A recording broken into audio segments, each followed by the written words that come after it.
Hi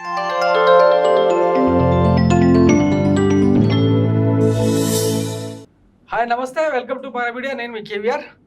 ఆంధ్రప్రదేశ్లో రాజకీయాలు ఇక రసవత్తరంగా మారినాయి. కూటమి ప్రభుత్వం ఏర్పడిన తర్వాత వైఎస్ జగన్మోహన్ రెడ్డి సర్కారు దిగిపోయిన తర్వాత కక్షాపూరిత రాజకీయాలకు ఆంధ్రప్రదేశ్ వేదికైన సంగతి ఇప్పటికే చూస్తూ ఉన్నాం. ఇక చట్టపరంగా తీసుకునే చర్యల మీద చంద్రబాబు సర్కారు ఇప్పటికే ఫోకస్ చేసినట్టు తెలుస్తుంది. మొన్ననే అధికారంలోకి రాగానే సీఎంఓ నుంచి ఒక్క ఫైల్ కూడా బయటికి వెళ్ళడానికి వీల్లేదని చెప్పి మొత్తం ఆయన కంట్రోల్లోకి తీసుకున్న పరిస్థితిని మనం గమనించాం. తాజాగా నారా లోకేష్ కూడా తన రెడ్ బుక్ లో అంటే ఎవరెవరి పేర్లు రాసుకున్నాడో అది ఇప్పటిదాకా బయటకు రాలేదు, కానీ కొన్ని ఊహాగానాలు అయితే వెలుగు చూస్తూ ఉన్నాయి.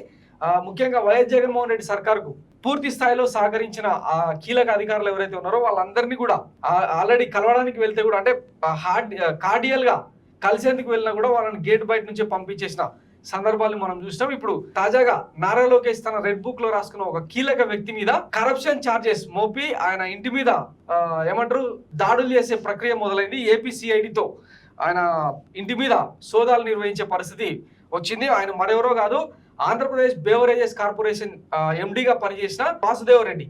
హైదరాబాద్ లోనే ఆయన కోర్టు యార్డ్లో ఆయన అంటే నివాసం ఉంటున్న ఇళ్లలో ఏపీసీఐడి అధికారులు సోదాలు నిర్వహించేందుకు వెళ్ళారనమాట. ఈరోజు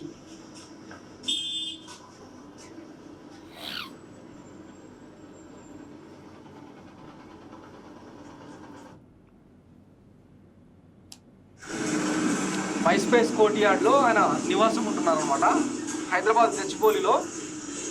సో ఆయన ఇళ్లలోకి వెళ్ళి సోదాలు చేస్తున్నట్టయితే కనిపించింది. ఇకపోతే వాస్తవానికి ఆంధ్రప్రదేశ్లో జగన్మోహన్ రెడ్డి అధికారంలోకి వచ్చిన తర్వాత రకరకాల బ్రాండ్ల పేరుతో నకిలీ మద్యాన్ని పెద్ద ఎత్తున పారించారని చంద్రబాబుతో సహా కూటమి నేతలందరూ కూడా విమర్శించారు. ముఖ్యంగా జే బ్రాండ్ ను వెల్లువెత్తించారు.